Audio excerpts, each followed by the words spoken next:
Hey there, welcome to my channel where I take you on tours of unique homes and showcase stories of people living alternatively. In today's video, we're going to meet Rich, who had the American dream, a big house, family, and a stable job. But after a divorce and with his 2 kids grown, he reevaluated what he wanted to do with the rest of his life. And you might be surprised to learn that he decided to restore an old military truck and make it his home on wheels while he pursued more charitable work.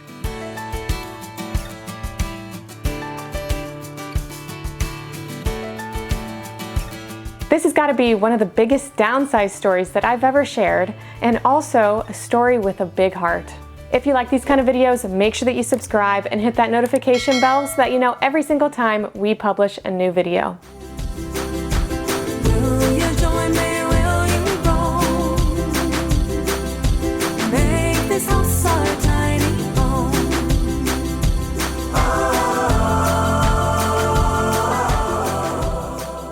Hey there, I'm Rich, and this is my command truck turned tiny home, Hella.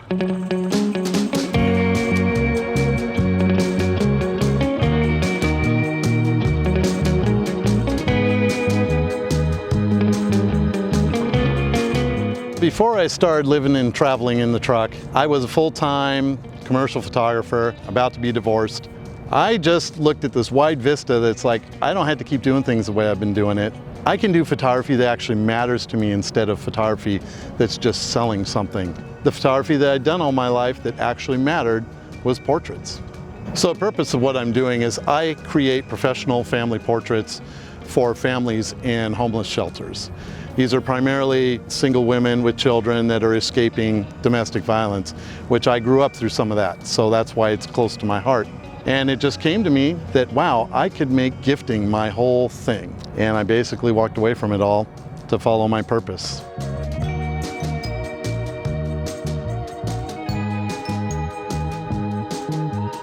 I had decided that I'm going to live in a rig, and I knew I was going to do this for the foreseeable future, as long as I possibly could, and I'm not a young pup. I knew I wanted a vehicle that was going to put a smile on my face every time I walked up to it. Something I'd always dreamed of, because I'm giving up all of the life normalcy. I know what it's like to live in a vehicle. It's not easy, it's challenging, so it damn well better be a rig I love. A friend over on the East Coast actually spotted this Craigslist ad for this truck in Ontario, Canada for sale. And as soon as I saw it, and it's 4-wheel drive, an old military rig, which I'd always drooled over, I couldn't stand it, and I went for it. I paid $6K for it. It cost $3,000 to get it hauled across the continent. I had this derelict rig dropped in my driveway with nothing working. All told, with all the work, all the parts, all the mods, all the reconstruction and restoration mechanically, I'm into the truck sitting here for like $30,000. It's like a new truck on the inside where it counts guts-wise with just this classic style. I did it all with cash as I sold things that I was giving up in my life to help finance this launch. It took 1.5 years before I could drive around the street. It took about another year before she was at the point she is now, where it's like, I'm willing to go anywhere without worrying about it. All right, Jenna, well, you really gotta know what it's like to ride in this thing. Oh, okay. Let's go. I'll go for a ride.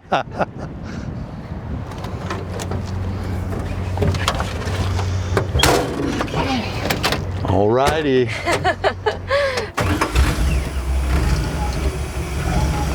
There we go. Okay, so can you tell me a little bit about what we're driving in right now? We are driving in a 1954 Dodge M152. It was built in Canada for the Canadian Armed Forces. It was a command truck, so full of radio gear with a couple big antenna masts, and a radio operator in the back, the driver and a commanding officer in the seat you're in right there, right seat. So, yeah. I'm the commanding officer? You are in the position. I would think that'd be you, but no, I'm in charge.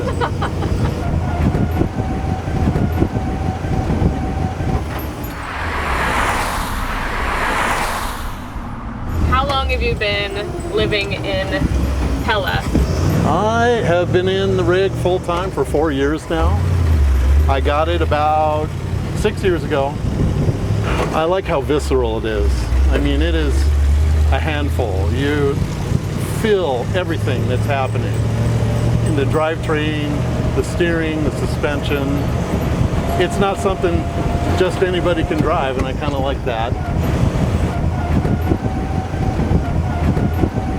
But what I didn't anticipate when I got this was what special treatment I would get because of the nature of the vehicle. People are super nice and make way for you. I mean, people who would be all over the horns and totally pissed, they're just, hey, they finally passed me, they're like waving and taking pictures, and it's just a hoot.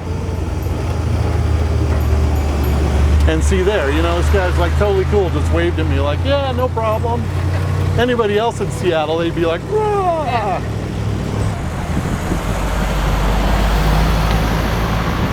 I've never been in a car before that has an open windshield, you know, that's not a convertible.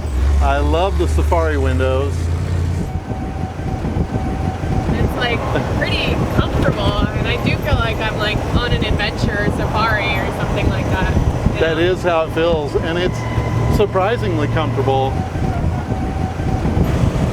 Well, this cluster here, these are the original gauges right here, which interestingly enough, when you're in total darkness, all of these gauges glow. Original light switch, original manual throttle control, the gauge set, but that's about it. Everything else I've kind of repurposed, and I'm using, you know, old switches or old positions for new equipment that I put in here, modifications I've made.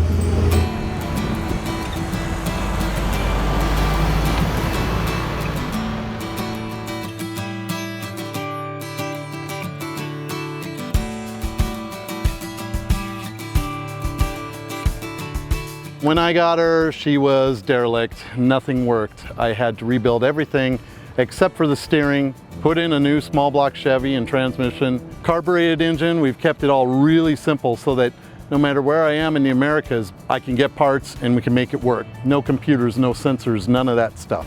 Had custom wheels built so that I could run modern tires. Another huge upgrade in terms of how the truck rides and handles. She's just pretty much all original, hardcore heavy-duty rig. It's 9,000 pounds sitting here.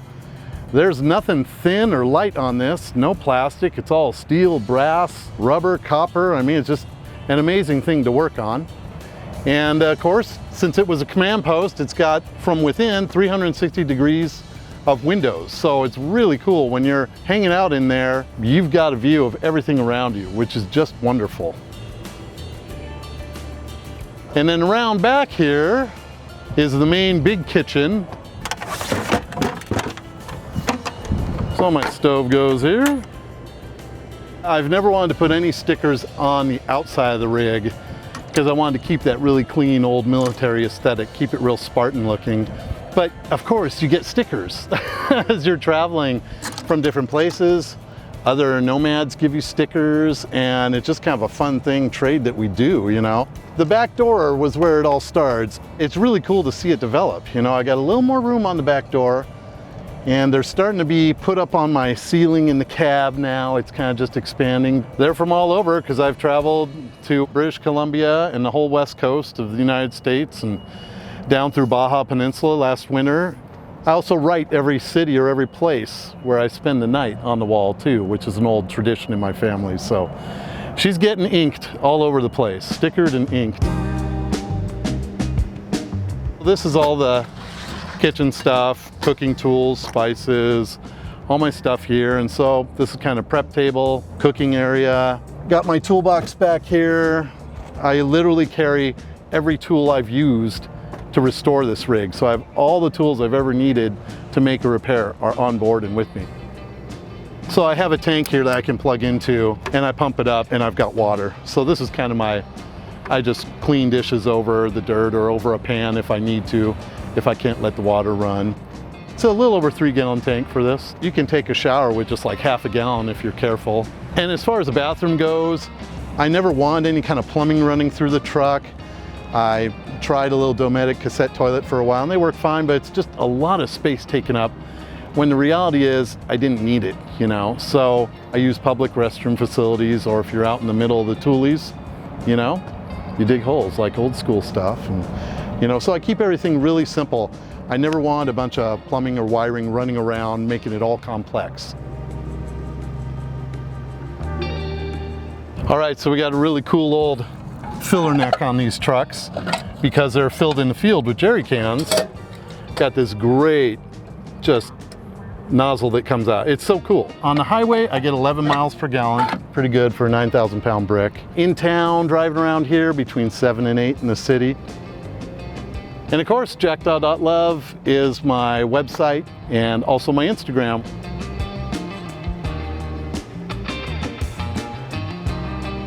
Okay, so that's the truck portion of the tour. I'll show you my tiny house inside here.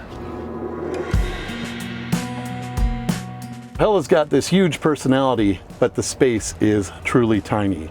I've only got 60 square feet, and that's counting the cab. As far as back here, I've got basically 48 square feet. So she's real small, but really cozy. And the fact that the walls are vertical and they don't curve in like most modern vans feels a lot bigger than it is, especially with the windows, of course.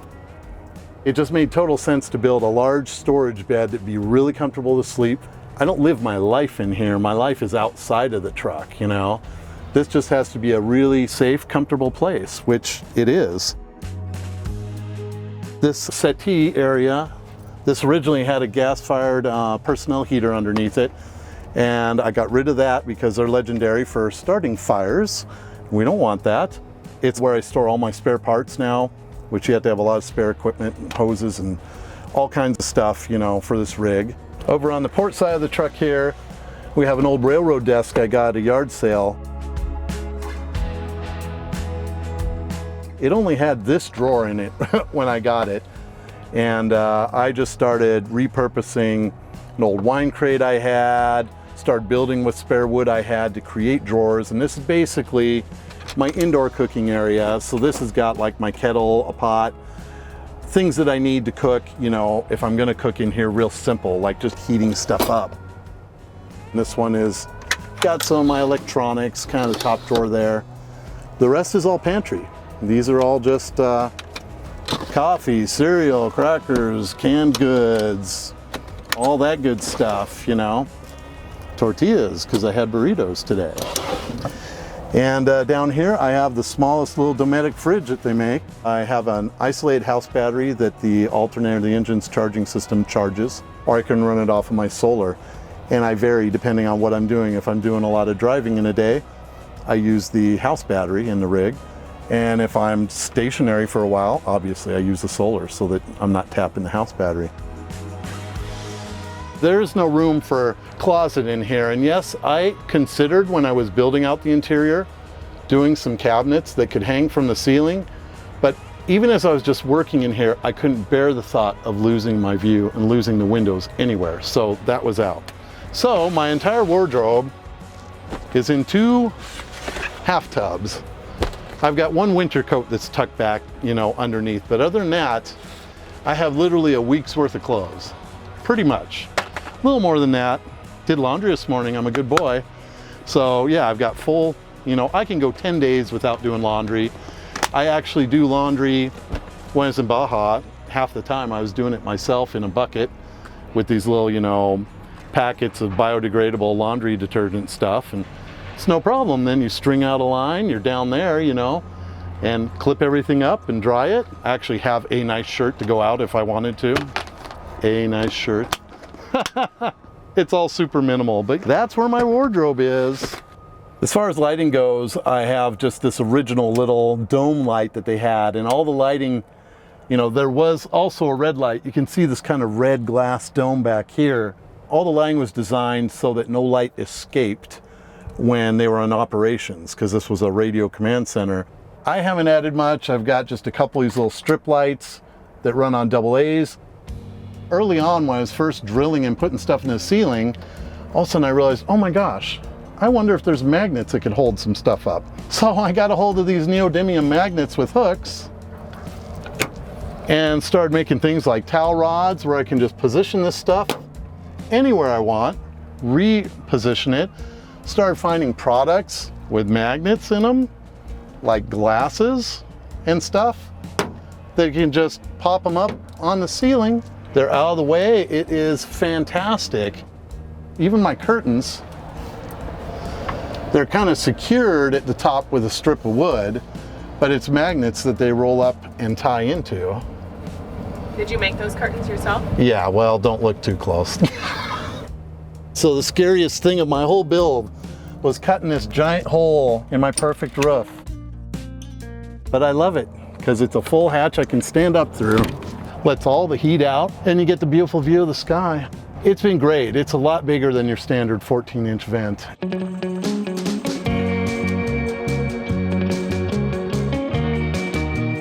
So I've lived in this truck and I've been doing what I'm doing with the philanthropy for 4 years solid.